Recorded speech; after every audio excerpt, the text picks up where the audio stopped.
जय जगन्नाथ। 1 एप्रिल ओडिशा दिवस ठारू 14 एप्रिल ओडिया नववर्ष पर्यंत यही 14 दिन आमे ओडिया पक्ष भावे पालन करुछु। एही पक्षर प्रत्येक मुहूर्त सबु ओडियांक पई स्वाभिमान, संस्कृति, परंपरा और अस्मिता को नहीं प्रेरणार समय हेउ। ओडिया पर्व हेउ आम भाषा, साहित्य, खाद्य, पोशाक, नृत्य, संगीत और संस्कृतिर उत्सव।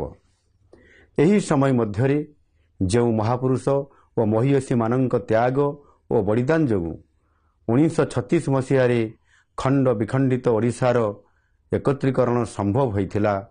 सही बिंधाणी मानकु आमे स्मरण करिबा और सम्मान देवा।